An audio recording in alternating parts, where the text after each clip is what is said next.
Olá amigo, olá amiga, seja bem-vindo a mais uma gravação da nossa série aqui de curiosidades bíblicas e hoje nós vamos falar de mais um tema obscuro que precisa, na verdade, de ser desvendado.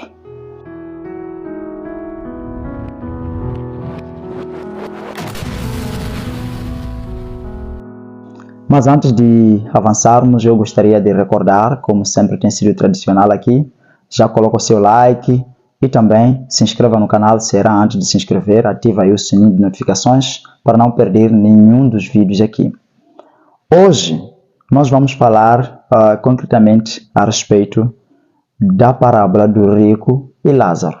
E já quando eu falo parábola do rico e Lázaro, começo logo com um problema, porque este é um dos casos que também está sendo debatido, se é parábola ou é uma história real que Jesus estava contando. E é a respeito disso que nós vamos falar hoje e também vamos saber sobre os contornos que todo o relato traz a respeito deste texto que nós encontramos em Lucas capítulo 16, versículos 19 até o versículo 31. E passo a ler. Havia um homem rico que se vestia de púrpura e de linho fino e vivia no luxo todos os dias. Diante do seu portão, fora deixado um mendigo chamado Lázaro, coberto de chagas. Este ansiava comer o que caía da mesa do rico, até os cães vinham lamber suas feridas. Chegou o dia em que o mendigo morreu e os anjos o levaram para junto de Abraão. O rico também morreu e foi sepultado. No Hades, onde estava sendo atormentado, ele olhou para cima e viu Abraão de longe, com Lázaro ao seu lado. Então chamou: Pai Abraão, tem misericórdia de mim e manda que Lázaro molhe a ponta do dedo na água e refresque a minha língua, porque estou sofrendo muito neste fogo. Mas Abraão respondeu: Filho, lembre-se de que durante a sua vida você recebeu coisas boas, enquanto que Lázaro recebeu coisas más. Agora, porém, ele está sendo consolado aqui e você está em sofrimento. E além disso, entre vocês e nós há um grande abismo, de forma que os que desejam passar do nosso lado para o seu, ou do seu lado para o nosso, não conseguem. Ele respondeu: Então eu te suplico, pai, manda Lázaro ir à casa de meu pai, pois tenho 5 irmãos. Deixa que ele os avise, a fim de que eles não venham também para este lugar de tormento. Abraão respondeu: Eles têm Moisés e os profetas, que os ouçam.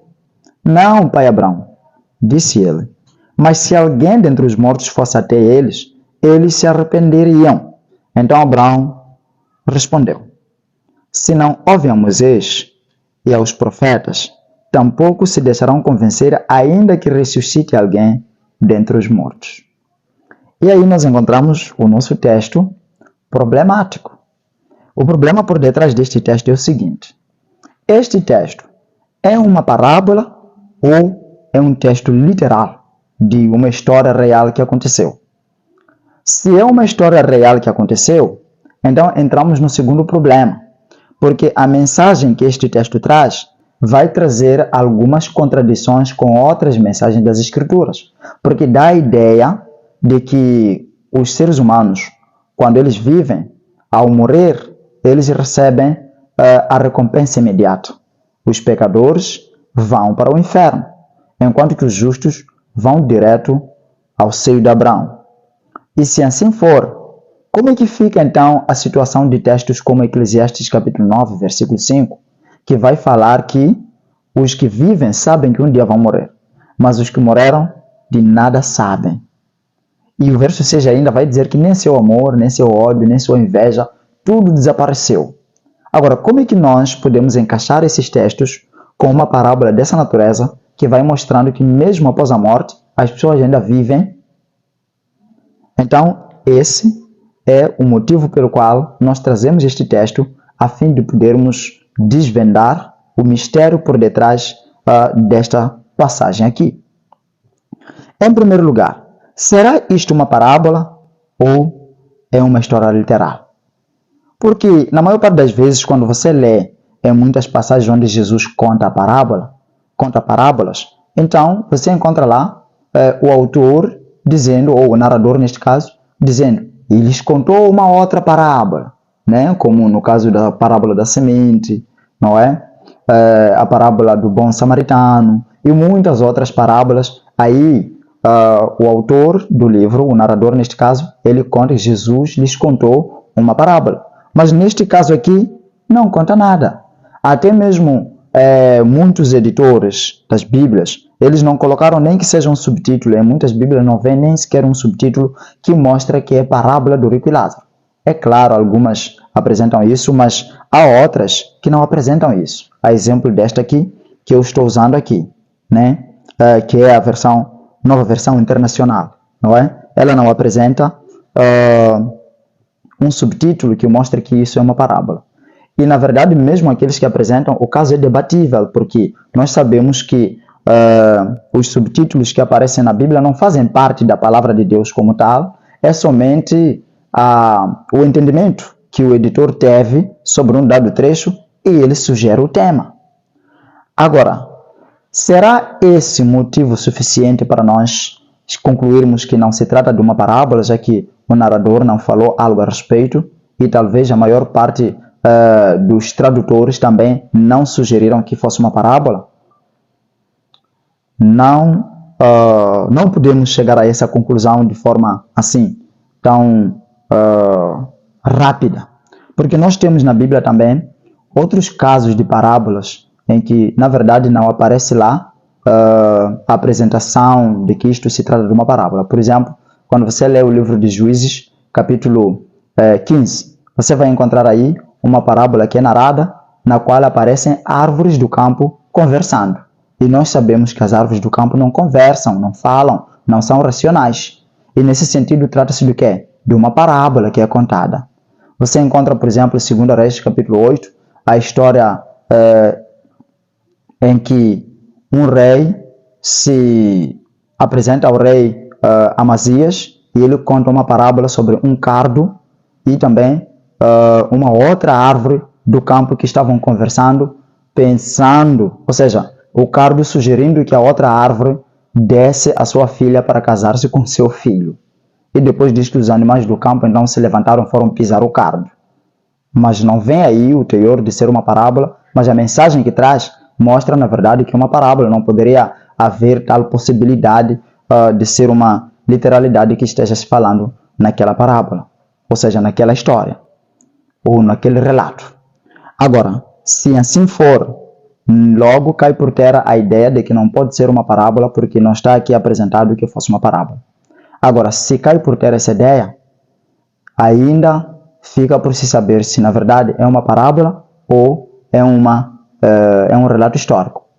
Então, a única forma que nós temos para saber se é uma parábola ou é um relato histórico, então precisamos ir mesmo no próprio texto, descobrirmos pela natureza literária do próprio texto se trata-se de um episódio que aconteceu ou trata-se de uma narração imaginária ou parabólica que traz alguma lição para a vida.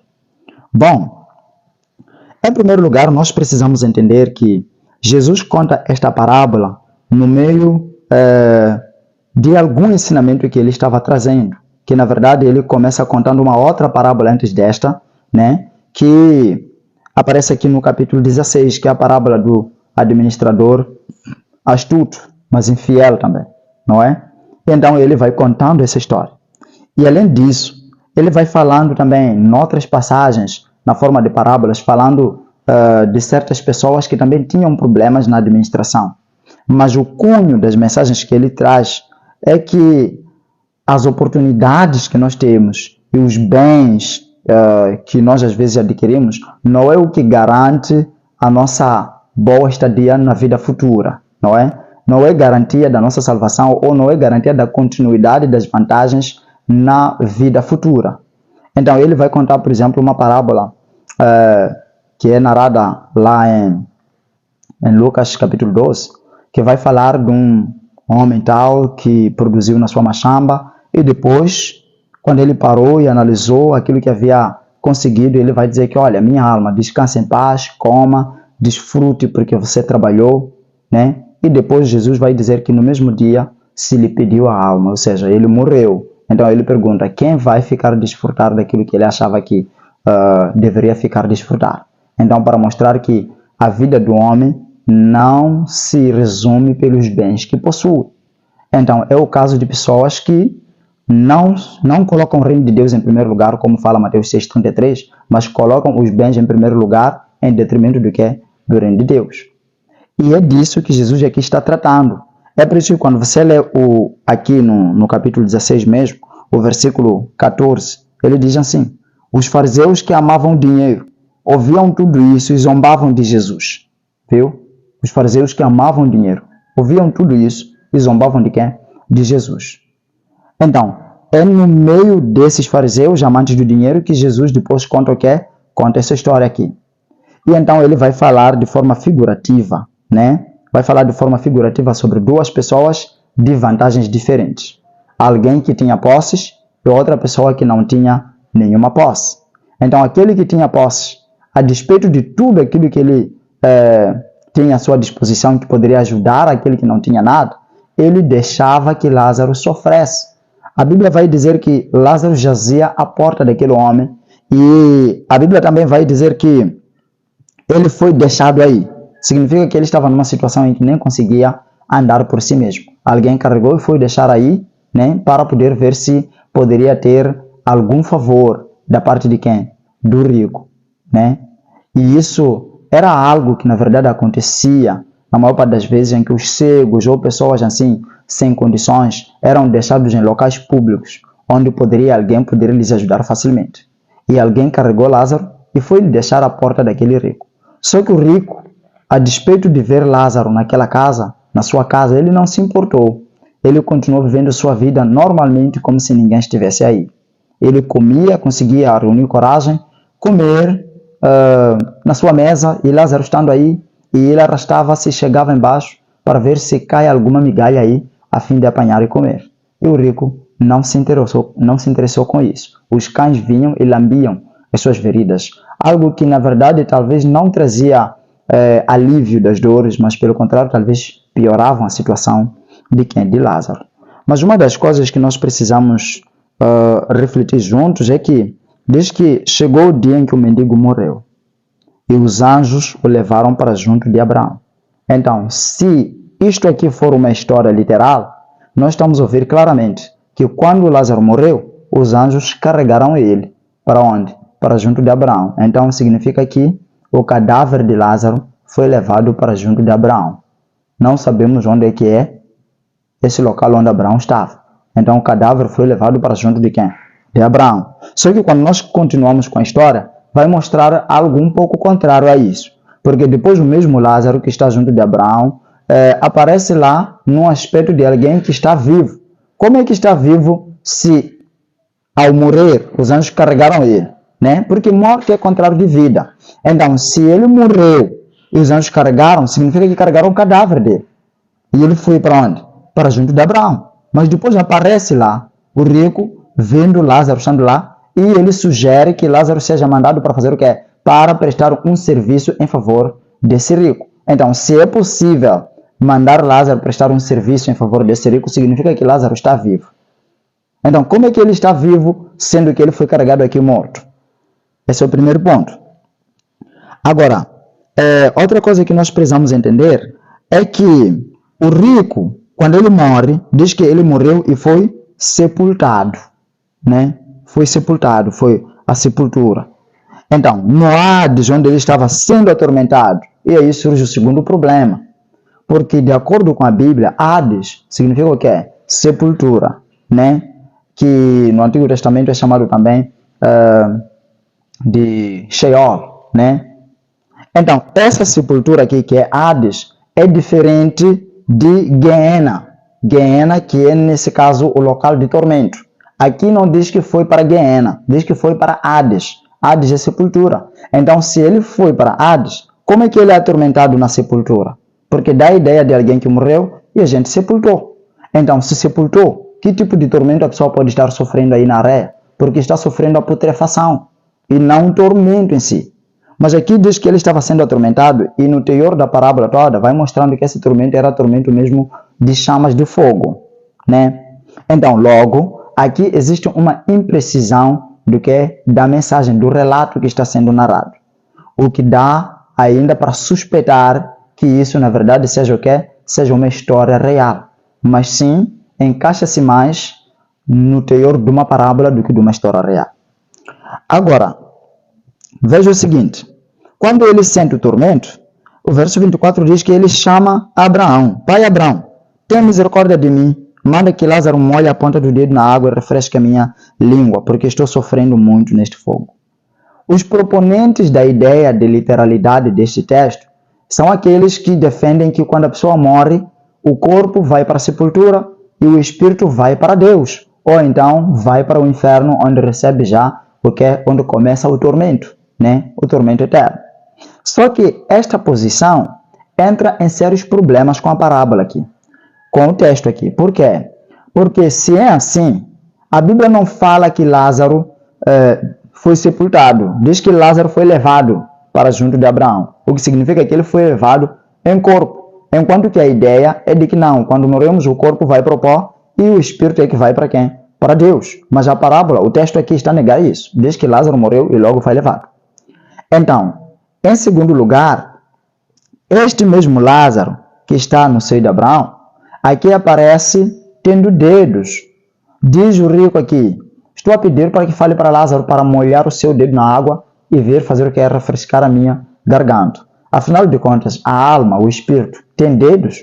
Pelo que nós sabemos ou pelo que se defende, os que defendem a questão da imortalidade incondicional da alma, então eles dizem que o corpo, com todos os seus órgãos, fica aqui. O que vai é o espírito. Como é que aparece tendo dedos?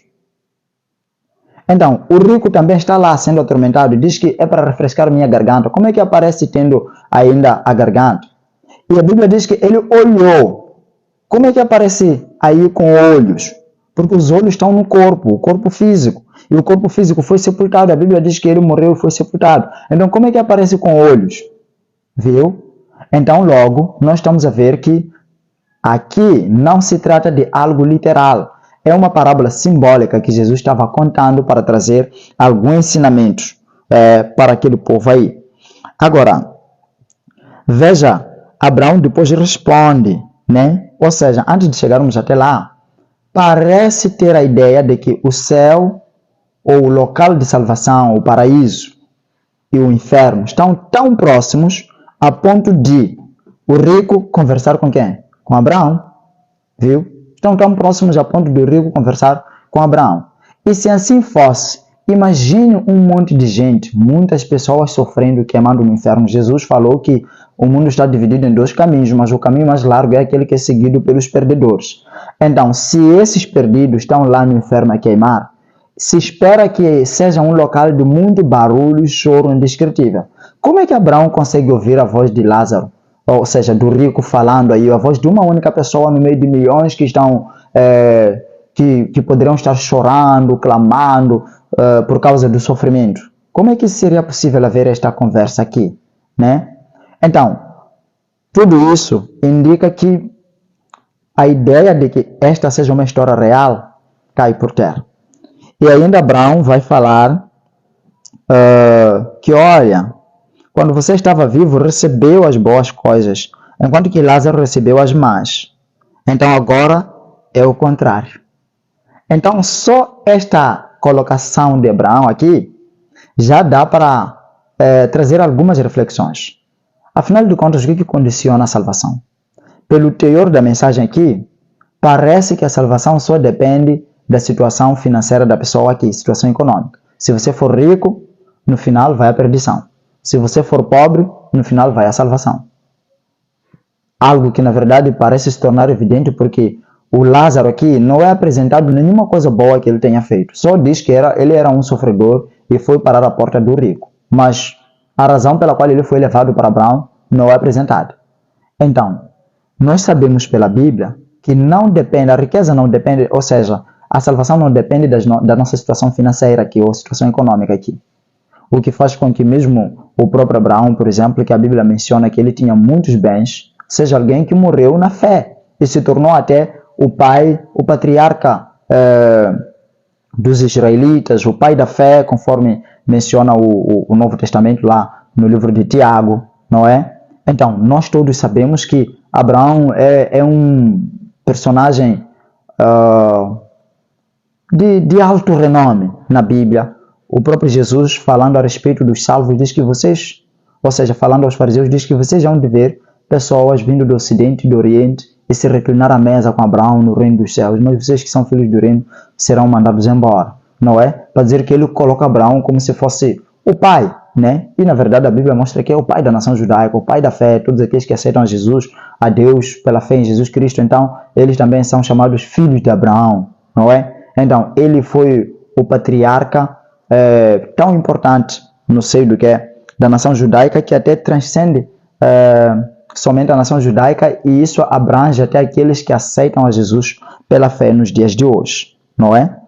Então, e ele vai falar que também existe um abismo entre nós, não existe comunicação, não existe nenhuma relação entre nós, né? Não é possível os que estão cá saírem para lá, ou os que estão aí virem para cá, não é possível. Só que, quando ele fala nesse sentido, parece estar a contrariar o primeiro relato, porque o primeiro relato vai mostrar que é um lugar, parece ser um lugar próximo que eles conseguem conversar.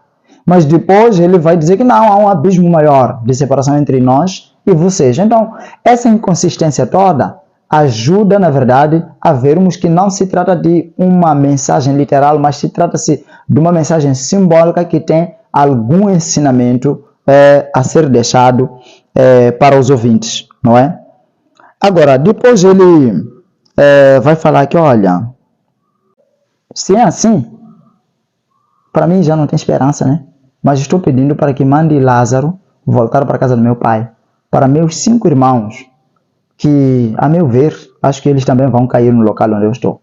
Então, para ele ir adverti-los, a fim de que eles também possam viver de uma forma que não venham cair aqui. E o pai Abraão vai dizer que não precisa, eles têm Moisés e os profetas. Olha, se esta informação for uma informação literal, então estamos a dizer que Abraão estava movendo, ou seja, a história está movendo os acontecimentos para o tempo de quem? De Moisés. Só que há um problema, porque no tempo de Moisés nós não encontramos nenhum outro profeta. A única pessoa que falava como porta-voz de Deus era o próprio Moisés, né? Era o próprio Moisés, não encontramos nenhum outro profeta. Então, como é que Abraão vai dizer que eles têm Moisés e os profetas? Se é que Moisés não viveu no tempo dos profetas, os profetas vieram depois.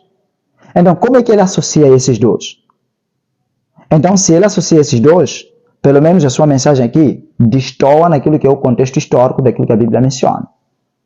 Mas então, por que vem aqui Moisés e os profetas? Moisés e os profetas era a linguagem que era usada pelos judeus para se referir ao Antigo Testamento, que eram os livros de Moisés e o testemunho dos profetas.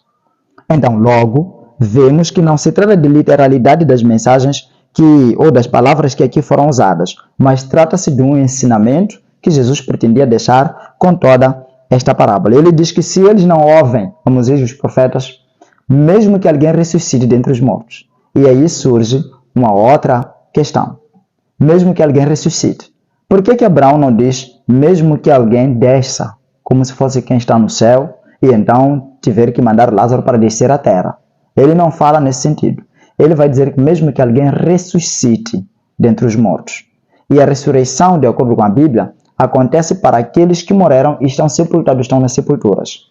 O que dá a entender que mesmo o próprio Lázaro, que aqui se fala de que ele foi ao seio de Abraão, durante o percurso da parábola, o próprio Abraão vai dizer que não, ele está sepultado. Então, mesmo que ele ressuscite dos mortos, então, se a pessoa não ouve os escritos de Moisés e dos profetas, mesmo que ressuscite dos mortos, não vai acreditar. É interessante que, 10 dias depois, Jesus ressuscita um homem chamado Lázaro, dos mortos. E quando ele ressuscita esse Lázaro dos mortos, aquelas pessoas mesmo que ouviram essa parábola de Jesus contando, eles mesmos até opinaram em matar Lázaro, porque não criam em Jesus mesmo vendo a pessoa ressuscitada. Se cumpriam literalmente as palavras que Jesus acabava de falar aqui para com eles, não é? Então, a outra questão seria, por que Jesus teria que usar então um relato um pouco perigoso até, né? Uma história um pouco perigosa que parece estar a deixar a ideia de ressurreição, ou seja, de vida após a morte. Se Jesus não queria ensinar isso, por que ele usou esses sinais? Bom, uma das coisas que faz com que às vezes nós encontremos certas parábolas meio complicadas, está ligado com aquilo que é o público-alvo a quem ele se dirigia. Era, na verdade, uma crença popular entre os judeus, a ideia de que quando as pessoas morrem, quando os justos morrem, vão ao seio de Abraão. Essa ideia já era ensinada no Talmud, né? A ideia do seio de Abraão, e passou a ser algo, assim, uma mensagem popular, uma mensagem em que, até certo ponto, muitos judeus criam que quando a pessoa morre, na verdade vai ao seio de Abraão como se fosse uma recompensa que ele está tendo. Por isso que eles se gabavam muito por essa filiação abraâmica. Eles chegavam ao ponto até de achar que a salvação seria mesmo através da sua filiação de sangue a Abraão. Então Jesus estava quebrando esse conceito. Jesus estava querendo mostrar que não é bem assim, né? Então não depende das vantagens que vocês têm. O que Jesus estava querendo deixar aqui é que as vantagens que eles tinham, a exemplo do rico que estava avantajado, não eram elas que na verdade determinavam o seu destino futuro. Mesmo com todas aquelas vantagens, eles poderiam sim perder a salvação. Viu? Eles tinham muitas vantagens. Eles tinham os escritos sagrados, eles tinham a eleição, não é? Mas a despeito disso, eles não davam conta disso. Aliás, eles até monopolizavam isso, pensavam que por causa dessas vantagens, então somente eles seriam salvos. A tal ponto que até mesmo alguns profetas não entendiam a sua missão quando eram enviados para o exterior, a exemplo de Jonas, porque eles achavam que a salvação era só para o judeu. Então quando dizem, olha, vai para Nínive, e ele começa a pensar, não vou não. E quando Deus salva aquela nação, ele depois fica chateado, porque a ideia dele era que não, a eles não pertence a salvação, tinham que morrer, né? Então existia esse conceito aí entre os judeus, existia esse conceito. Por isso Jesus vai tomar uma parábola que é própria, uma linguagem que é própria deles, para mostrar o lado contrário de que as vantagens que eles tinham deviam ser bem aproveitadas. Ou seja, em resumo, Jesus queria dizer que a vida que nós levamos hoje, estamos traçando o nosso destino para o amanhã. Então, se é assim, meu querido irmão, esse é um ponto que deve nos deixar a refletir, né? Porque hoje nós podemos ter muitas vantagens, vantagens financeiras, vantagens acadêmicas, vantagens sociais e muitas outras vantagens que nós podemos ter aqui nesta vida. Mas nada dessas vantagens garante a nossa salvação, a não ser que nós saibamos qual é o lugar que nós temos em meio a essas vantagens, qual é a gerência que nós fazemos dessas vantagens. Então significa o que é isso? Isso significa que se você hoje tem a oportunidade de assistir a esta mensagem, se você hoje tem a oportunidade de ouvir a palavra de Deus, então a não ser que você faça bom uso dessa oportunidade que você tem, amanhã vai se repercutir numa recompensa contrária àquilo que eram as suas expectativas. Porque o reino dos céus não depende das oportunidades que nós temos, mas depende do uso correto que fazemos dessas oportunidades. Então, por que não pensarmos na nossa vida e começarmos já a traçarmos uma linha de orientação que poderá nos guiar a tal ponto que quando chegar o dia da nossa ressurreição, quando o Senhor voltar, então nós também possamos pertencer ao seu reino. É essa a sua preocupação? É essa a sua vontade? É essa a sua decisão também? Então pode orar comigo. Nosso Deus, nosso Pai que está nos altos céus, te agradecemos pela vida e saúde que o Senhor nos deu e pela oportunidade que nos concedeu de aprendermos mais uma vez sobre a necessidade de preparo enquanto nós vivemos nesta vida aqui. Às vezes, Senhor, temos vantagens financeiras, temos vantagens acadêmicas e muitas outras vantagens, Pai, mas não sabemos fazer o bom uso, vantagens da saúde, que nós não aproveitamos essa saúde para te adorar e para glorificar o seu nome, mas muitas vezes, Senhor, usamos isso para podermos gastar com vaidades. Pai, nos dê sabedoria, porque queremos te servir da melhor maneira. É o que pedimos em nome de Jesus. Amém.